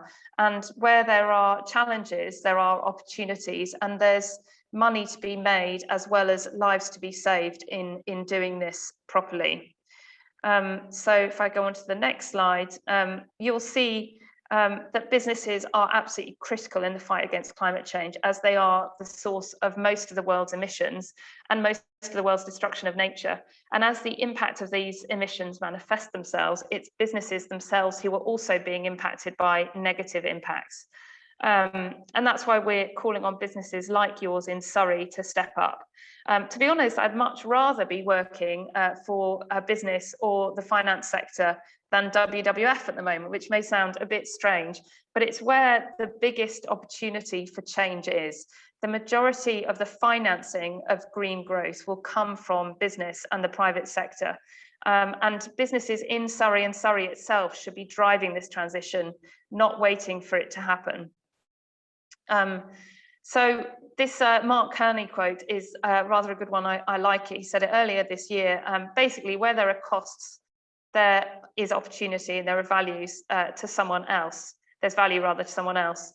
And the biggest risks and opportunities in this sector can be summarized by these 4 points in the big box there. The big thing at the moment, and you'll have heard it from others today, is about declaring and being transparent about our climate emissions. And if you're a supplier to a big business, they will be calling on you in very short order to disclose your data to them, regardless of your current declarations, because something called TCFD will become mandatory within the next few days. Sorry, next few years, the Task Force on Climate-Related Financial Disclosures, as well on TNFD, which is on nature, as Kat said, coming soon after. This is a very good first step. It's great to know exactly where our emissions and our destruction of nature lies, but it's absolutely nowhere near enough. And it's not where the opportunities are. In a way, being transparent about your emissions is a bit like being on a diet, finding out how many calories your slice of pizza holds, but then doing absolutely nothing to decrease the amount of pizza you eat. The real opportunities here are to both make money and tackle change, climate change and nature loss. The money here is in the action to tackle it, not in the disclosure, although that will certainly help, and there are opportunities there as well. Then there's the physical and the policy risks. So what are the policies coming down the line that you can get ahead of? So the EV target of 2030, as Chris Grayling talked about, is actually old news.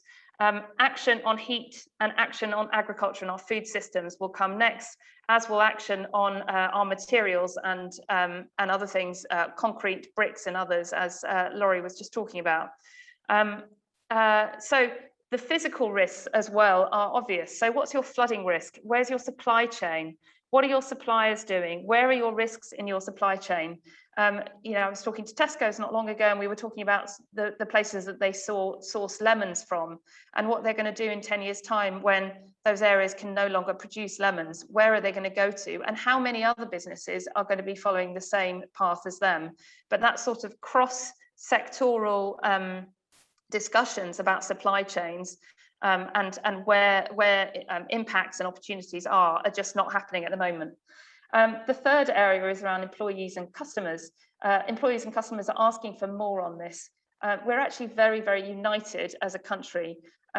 Public data at the moment is saying that in the last few months, concern about climate change has overtaken the economy in the minds of the UK public. So those companies that get ahead of this will both retain and attract the best talent and continued custom. So there's huge opportunity and risk there in terms of your employees and your customers. Finally, at its heart, sustainability and decarbonisation are about efficiency and about resource management. By working towards net zero, you'll be making your business more efficient, more cost effective, and cheaper cost of renewable energy could save your business money whilst removing one of the biggest areas of emissions from your carbon footprint. But as I said, the biggest opportunities and the biggest risks are in your supply chains. And it's there that I think you should next focus.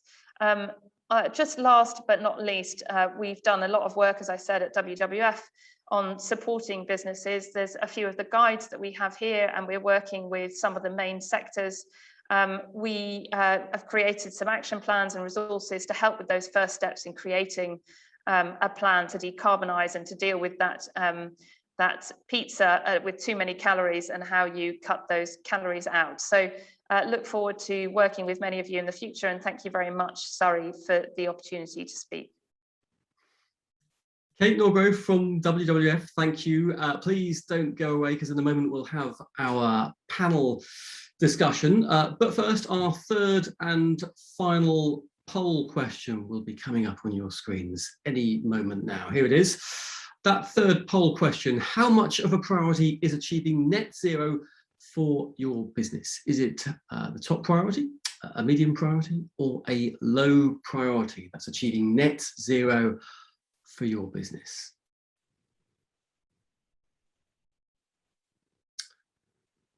Those results coming in now. How much of a priority is achieving net zero for your business? And that's exciting news. Top priority, say 60% of you, medium priority 38%, and a low priority for just 2% of you. That's our question, our final poll about achieving net zero for businesses. So it's now an opportunity to put some of your questions to our panel. So I'd like to invite all those taking part back for a discussion. Joining us on this panel today, we have Steve, Marissa, Kat, Ben, Laurie, and Kate. And we've got a whole raft of questions to rattle through in the next 30 minutes or so. And of course, it's never too late to keep putting your questions in the question and answer function. And if by some chance we don't get to answer your questions today, we will get someone at Surrey County Council to get an answer to you.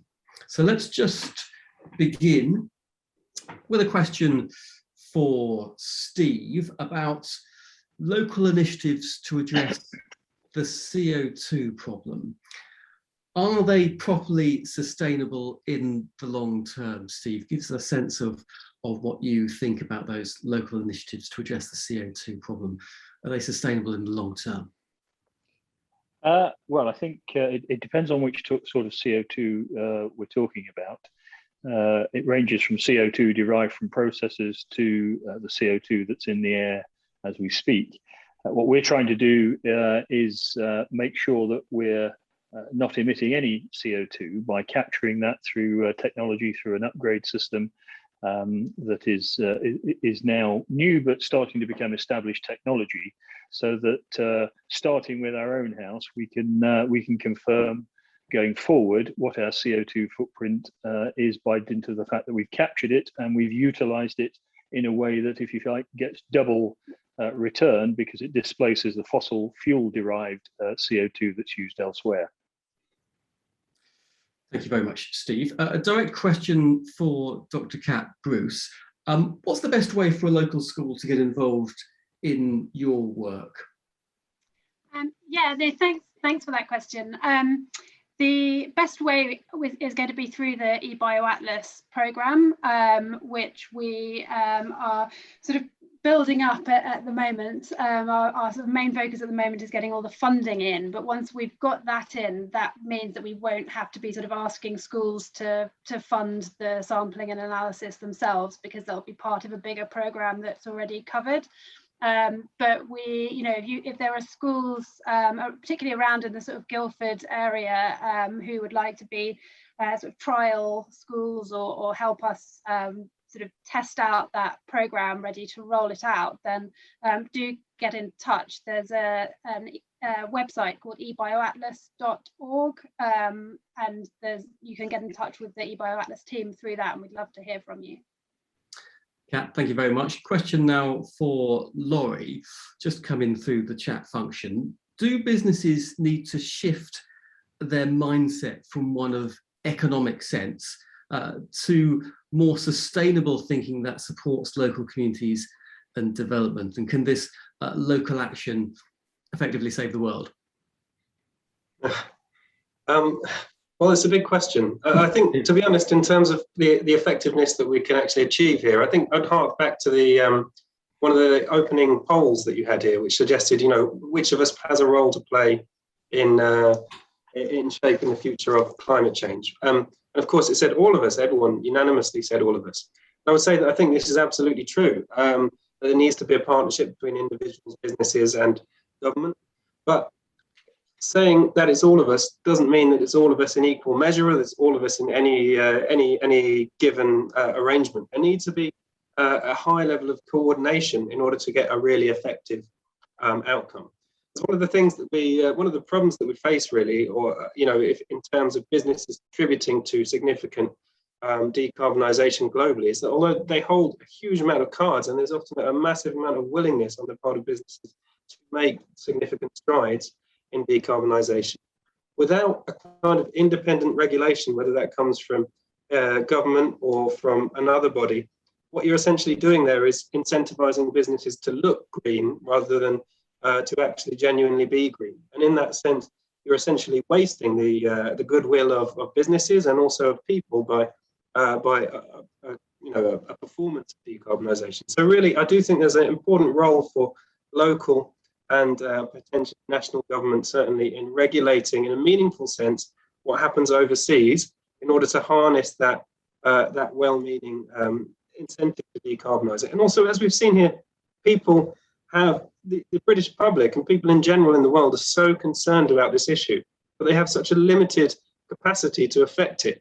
People can change what they consume, but with a tiny range of things that they can choose. And there's a very little ability to make meaningful strides for many people, and that's frustrating, hugely frustrating for people. So I think there needs to be significant thinking in terms of that partnership between the three.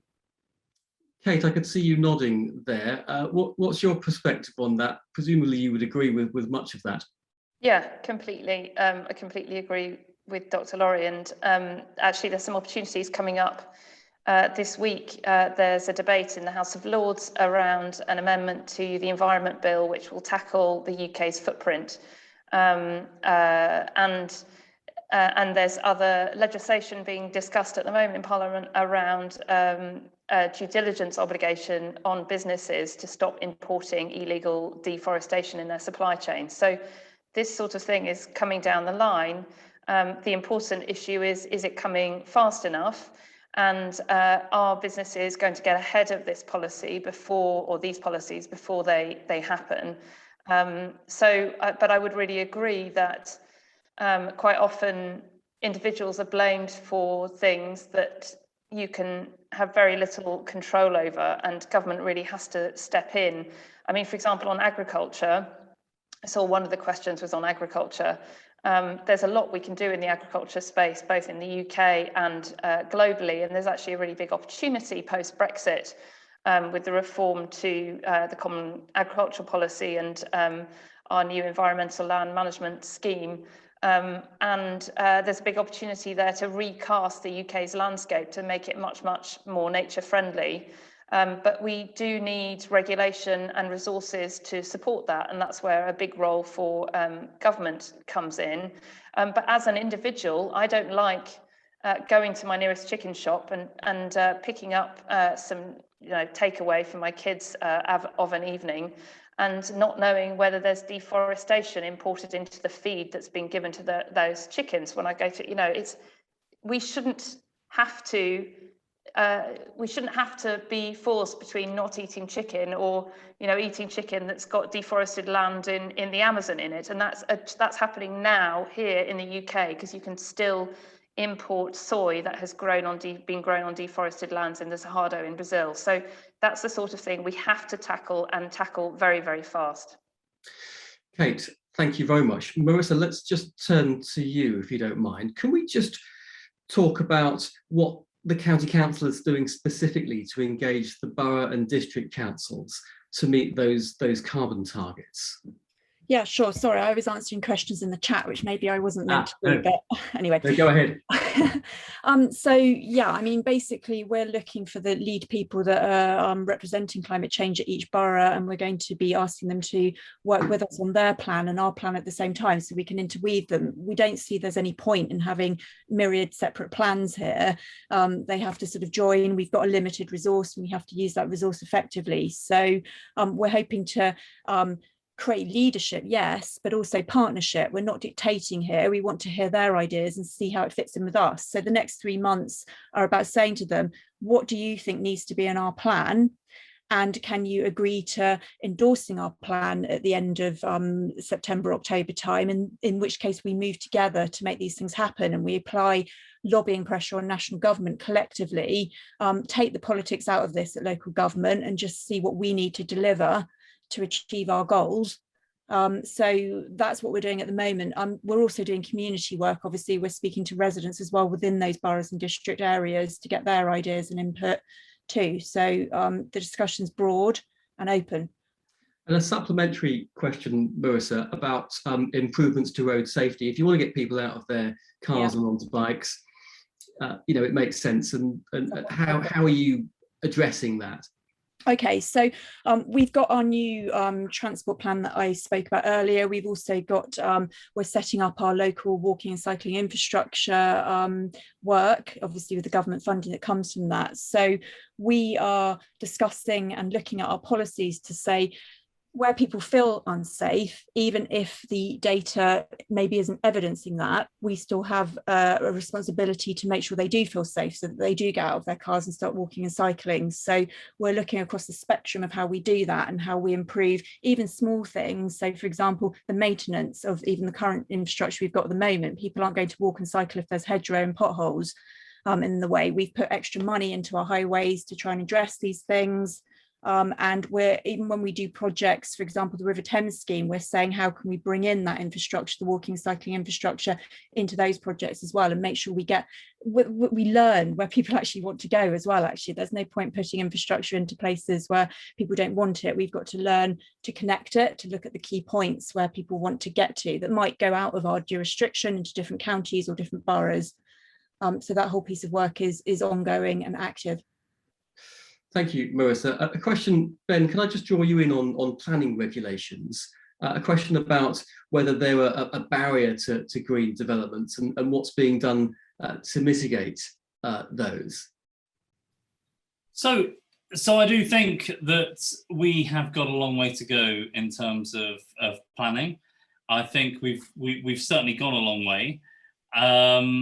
Myself, I used to be a local councillor, as it happens, and I do remember very well having conversations around solar panels and people being very NIMBYist over having solar panels on their roof. I think we've come a long way from that position. We probably need a national position on this, and I'm speaking very much from the personal position as opposed to KBR, and certainly as opposed to any kind of political point of view. But if we want to truly decentralize our power network, which is going to be needed if we really embrace energy transition, if we embrace electric vehicles, then we do need some form of policy to allow for energy production on a local basis that provides for local needs, as opposed for national needs on a north, south, east, west basis. So I think there's a lot to be done, and I think this really rests in the government hands rather than local Surrey. It's probably a key component to how we really embrace energy transition, though. So I would probably throw that also back to anybody that's sat here really from Surrey. Well, you mentioned solar panels at the start of your answer, Ben. So let's just pass that back to Marissa. We've had a question about how schools can get help to get solar panels, and that's come from a school governor who couldn't on one of their new buildings because the school couldn't take on a loan. That feels like there's something up with the system there, doesn't it? It does indeed. I mean, we've got Solar Surrey, which residents may have received notification about, where we're asking people to sort of come in on a wider scheme to procure solar. That doesn't really help schools because, as you said, it's about borrowing. We are looking at how we're going to finance this, and obviously that is literally the more than $1 million question. It's the big question about how we finance all of our ambition here, how perhaps we borrow and facilitate schools being able to do this kind of thing with a payback to the county council. I don't know, but we have recognised this is a significant problem, and we've also recognised that we've got to get schools, they're one of the prime targets for what we want to do with this work, both in terms of changing their infrastructure, but also the educational side of things and getting into, where young people are to do this. So I'm sorry that happened. There may be things that we can do to look around that. I'm happy to have a conversation offline to speak with officers about some schemes we may already have that I perhaps am not aware of. I've only been in post for a month, so there could be something, but as I said, it's definitely on the radar to think about how we finance and how we support both residents, those sort of entities like schools and businesses to get things done and to help us achieve the 2050 goal. Marissa, thank you. Let's just, Steve Showett, if we can return to you for a question about skills. It's often something we talk about in business, and what do you feel we need to help move this sector forward? I think the opportunity is there. I think what we need to do is to ensure that people generally see what an exciting growth place this is to be, and how meaningful it is, in the sense that if you're reducing emissions, you're doing some good as well as growing the economy. So people need to be sort of introduced to the area and want to get more engaged with it. In terms of a specific training, we're talking about a whole remit of different areas. So if we take energy, for example, it's everything from solar panels we've talked about to air source heat pumps to slightly larger projects such as the ones that we're involved in. But I don't think many of those skills they're not completely novel. So there's an element of retraining. So to fit an air source heat pump is the same sort of work as a gas boiler engineer would do in principle. So it's a lot easier than we might think, but we've got to be bold and we've got to be adventurous. We've got to do that in the way that we tackle climate change and the challenge anyway. And we've got to do that in a way that transitions people from the old industries to the new growth that we're all looking forward to seeing. And Kate, can I just turn to you on skills? What sort of skills do we all need as residents to start to develop as we become better at looking after the planet? So it's gonna be a cross economy transition this. So whatever business you're in, I think you're going to be needing to look at and develop new skills. So I think people go straight to renewable energy when they think about people transitioning from one type of job to another. But as Steve was saying, the jobs are going to be very varied. And I think looking at heat as a sector, as the next big sector that's going to need to transition, and where skills and how training is developed in there is one massive area. I think looking at raw materials, concrete, as others have mentioned, and how we import and what we import there. And I think also looking at agriculture and farming and our food system, and what sorts of skills we'll need in those areas in the future.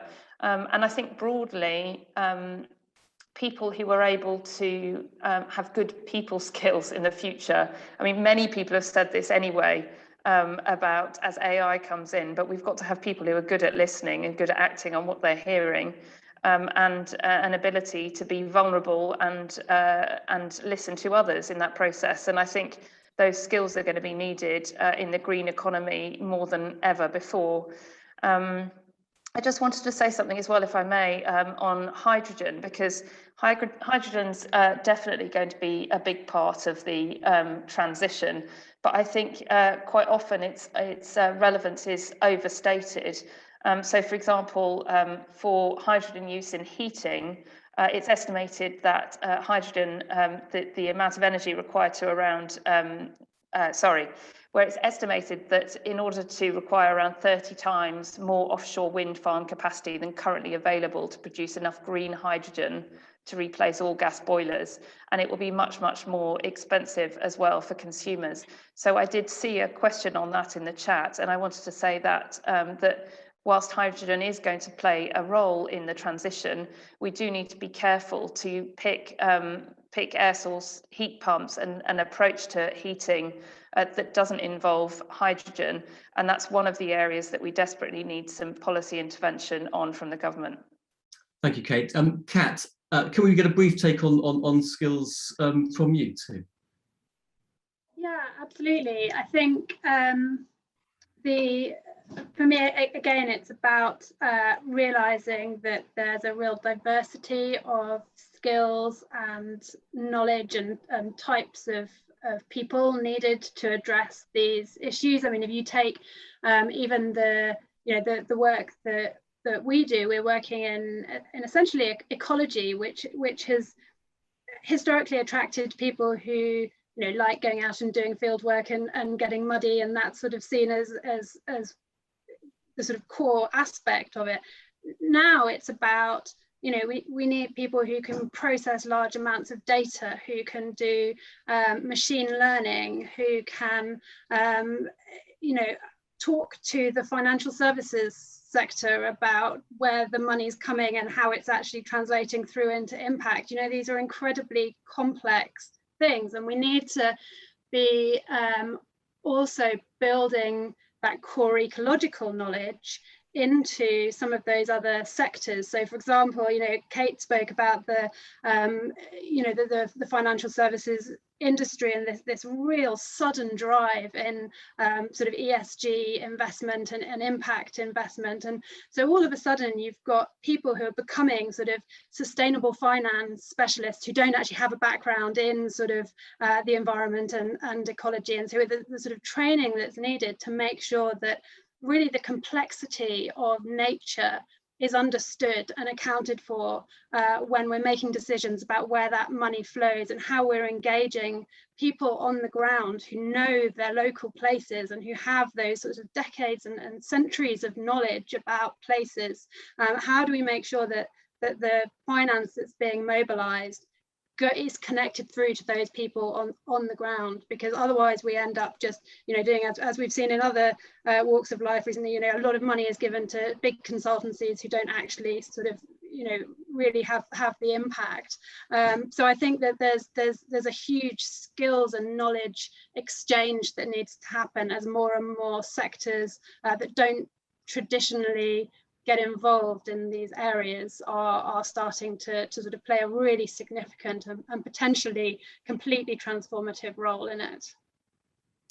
Thank you, Kat. Ben, if we could just turn to you and start looking at the sort of wider infrastructure challenges and what you perceive as the stumbling blocks and the big issues that we need to address as we start to encourage people to change their habits, their modes of transport, that sort of thing.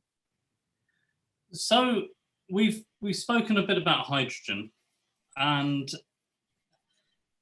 let's maybe move away from transportation, because hydrogen does actually allow us, I think, the opportunity to change the world, change the way we live. Hydrogen is an energy vector. It's an energy vector that is quite malleable. So taking the electrolysis of water, in case the audience doesn't realize, this is splitting H2O into H and O and taking H. Hydrogen and the whole hydrocarbon economy are completely interlinked. So if you can create the hydrogen atom in a manner that is environmentally friendly and connect it with other products, you have effectively created something called hydrochemicals. So go away from petrochemicals, which are seen as potentially bad. Go away from the hydrocarbon economy and you go to hydrochemicals. Now, how you do that, and there's an awful lot of discussion around how you do that, because there's an awful lot of discussion around how expensive it is to create that hydrogen in the first place. But if you're creating hydrogen on the basis that the sun will always shine, in our lifetime anyway, and in the human race's lifetime, then your entire financial decision around and financial investment decision around how you create that project is entirely different. And that drives all sorts of manners, all sorts of decisions, including as we were hearing around biodiversity. So we become more embraced around biodiversity aspects. We become more embraced around the overall sustainability envelope of that project. If we look beyond 4 years, 5 years of government, if we look beyond 3 years of a CEO in a business, and we look more into a 25-year cycle, which some progressive governments are doing, then I think we've probably got a position where we take a leadership position. We start producing hydrogen at the right price, which integrates into our supply chain economy, and therefore creates something that is truly sustainable.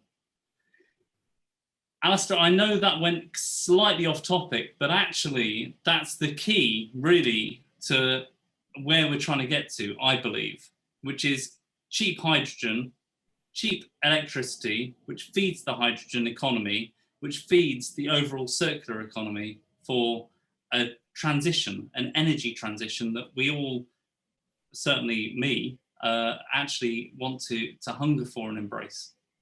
No, thank you, Ben. Comprehensive answer, as I expected. Marissa, let's just turn to you, because there's lots of questions coming in for the County Council. And this one is poignant. How is extra green investment being paid for? And will only projects that make economic sense be funded?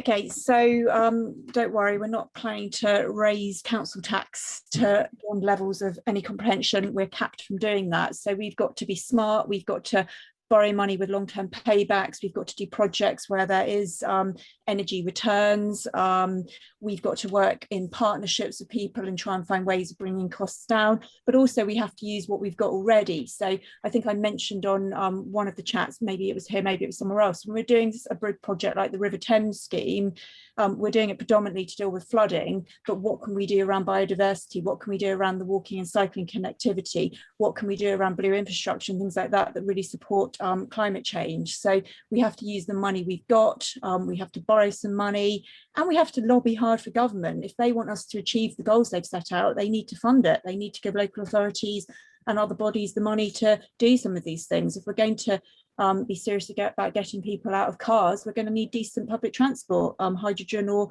electric buses, for example, and they need to be run effectively and on time, and there needs to be more than one of them every couple of hours. So all of those things take money, and we will be lobbying government hard to help us with that.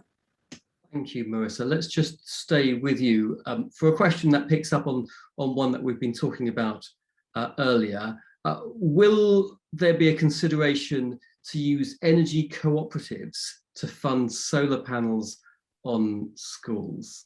Yes, so I just remembered that after the last question, actually. Right bang in my division, we have an energy cooperative, and they did a really nice project on a large school called the Magna Carta School. So absolutely, we're having conversations at the borough level with them, how we can do more on our buildings there. And I think we should be doing the same on county. I think it's a good way of working.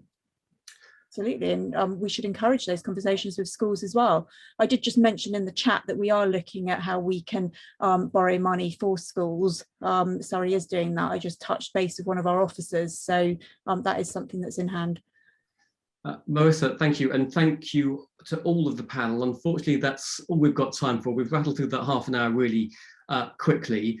For everyone that has asked a question which wasn't picked up today, someone at Surrey County Council will respond later. A reminder that today has been recorded.